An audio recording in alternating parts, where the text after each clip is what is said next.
Di sebuah desa kecil yang dikelilingi bukit-bukit hijau, tinggallah Pak Ganda, seorang petani tua berusia 63 tahun. Rambutnya telah memutih, punggungnya mulai membungkuk. Namun langkahnya setiap pagi masih menuju arah yang sama.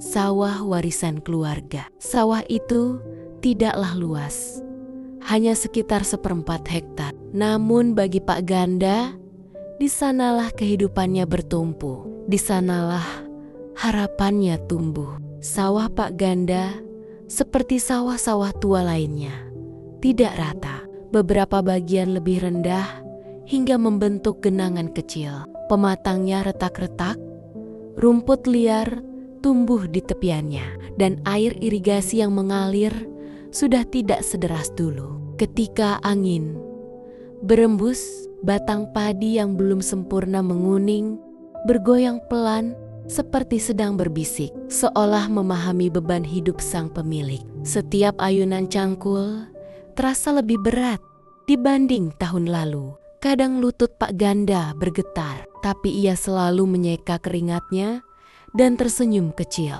Sedikit lagi demi masa depan cucuku, gumamnya. Pak Ganda tinggal di sebuah rumah kayu sederhana. Sebagian dindingnya mulai lapuk, dicat warna hijau tua yang dulunya cerah. Atap sengnya berkarat, menimbulkan suara berisik setiap kali hujan turun. Lantainya terbuat dari papan yang mulai renggang, namun selalu ia bersihkan agar cucunya tidak terkena serpihan. Di rumah itu tinggal pula Raffi, cucunya yang berusia 13 tahun. Anak itu pendiam.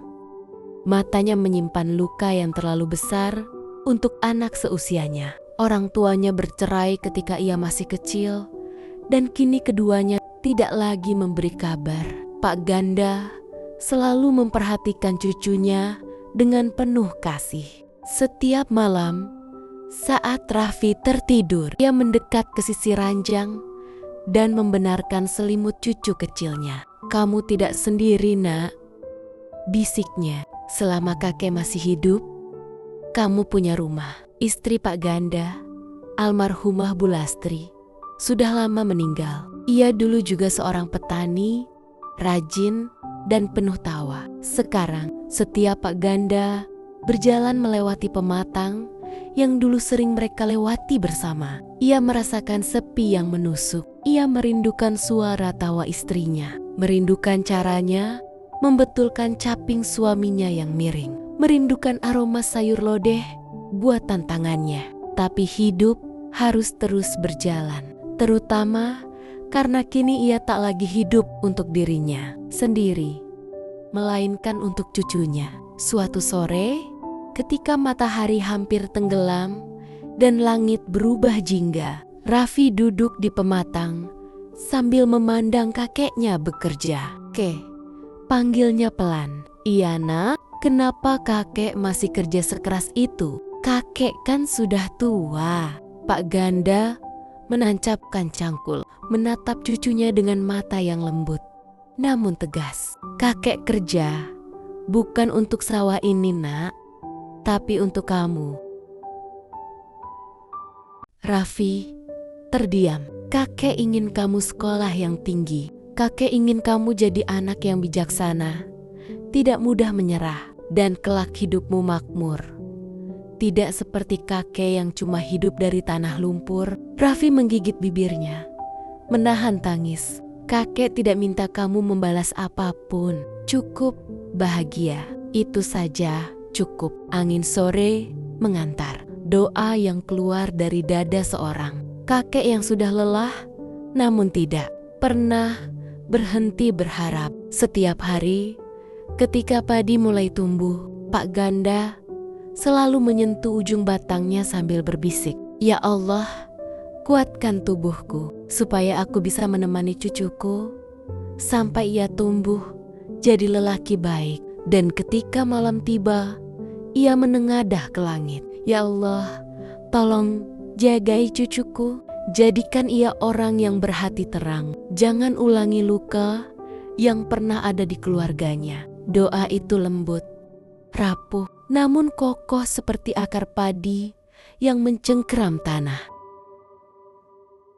Tahun-tahun terus berjalan, dan usia tak bisa lagi ditawar. Tubuh Pak Ganda yang dulu kuat, berjalan menyusuri pematang sawah, kini semakin rapuh. Punggungnya kian membungkuk, langkahnya sering goyah, dan napasnya mudah tersengal. Sawah yang selama puluhan tahun menjadi sahabat hidupnya, kini terasa semakin jauh dari jangkauannya. Melihat kakeknya melemah, Raffi yang kini berusia belasan mulai mengambil alih pekerjaan sawah. Setiap pagi sebelum sekolah, ia bangun lebih cepat, mencuci muka dengan air sumur yang dingin, lalu bergegas ke sawah membantu sebisanya. Namun suatu pagi, ketika matahari baru naik sejengkal, Pak Ganda menepuk bahunya. "Raffi," suara Pak Ganda bergetar pelan.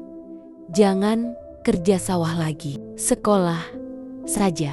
Masa depanmu bukan di pematang ini. Nanti sawah, biar kakek cari orang buat ngurusin. Soal biaya, kamu tenang. Kakek ada simpanan uang."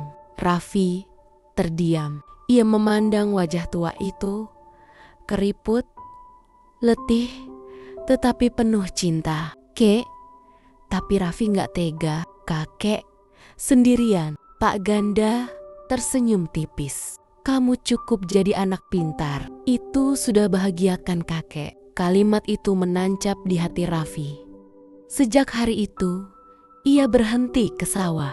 Ia memusatkan hidupnya untuk belajar. Setiap malam ia belajar di meja kecil dari kayu. Sementara Pak Ganda duduk di sampingnya sambil sesekali tersenyum bangga melihat cucunya mengerjakan soal-soal. Dan hasilnya tak sia-sia. Nilai-nilai Raffi terus naik. Guru-guru memujinya, teman-temannya menghormatinya, dan tetangga bangga karena ada anak desa yang begitu tekun belajar. Ketika pengumuman kelulusan tiba, Raffi menjadi salah satu yang terbaik di sekolahnya. Bahkan lebih dari itu, Raffi mendapatkan beasiswa kuliah di kota terdekat. Ketika kabar itu sampai di telinga Pak Ganda, air mata menetes di pipinya yang keriput. Alhamdulillah, doanya ibu, doanya kakek, akhirnya kamu sampai sini.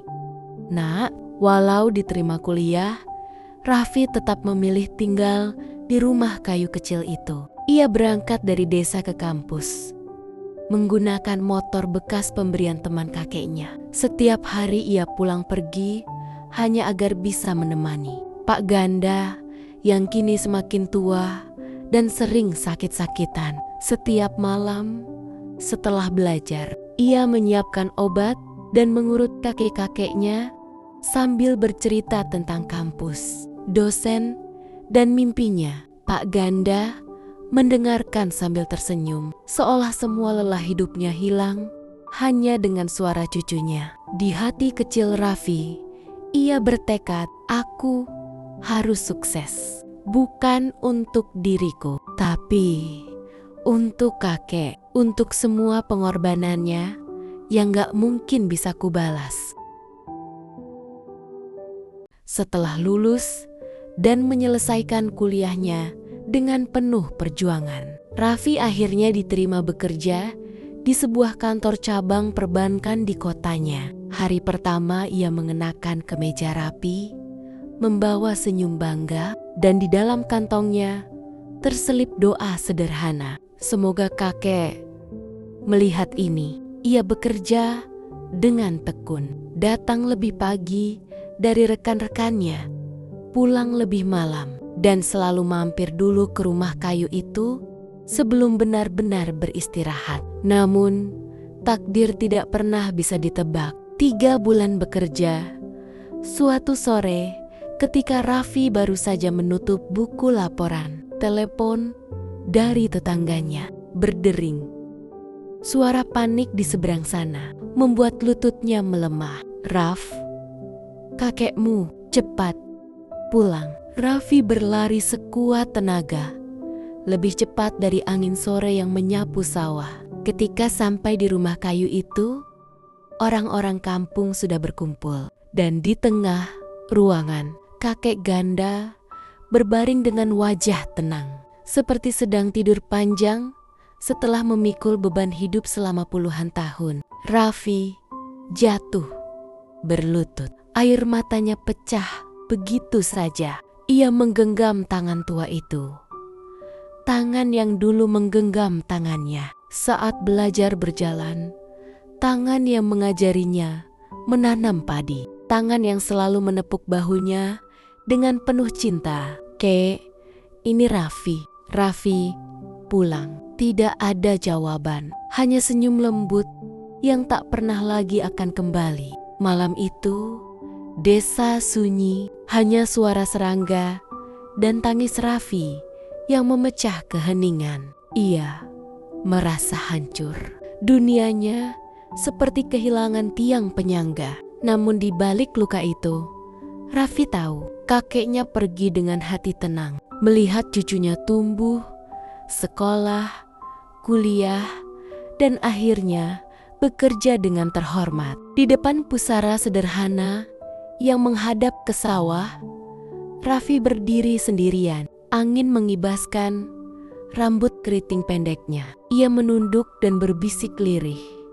Kata-kata yang ia simpan sejak lama. Ke, terima kasih karena kakek adalah rumah pertama yang aku kenal. Dan ladang doa yang tak pernah kering untuk masa depanku. Dari tanganmu, aku belajar arti kerja keras. Dari punggungmu yang membungkuk aku belajar arti pengorbanan. Dan dari senyummu, aku belajar bahwa cinta tidak butuh suara. Jika hidup adalah sawah panjang tak bertepi, maka engkaulah matahari pagi yang menuntunku melangkah. Tenanglah, Kek, doamu tidak sia-sia. Di setiap langkahku ada jejakmu yang tak akan pernah hilang. Raffi mengusap batu nisan itu pelan, lalu berjanji dalam hati, Ke, aku akan hidup dengan cara yang membuatmu bangga sampai kapanpun.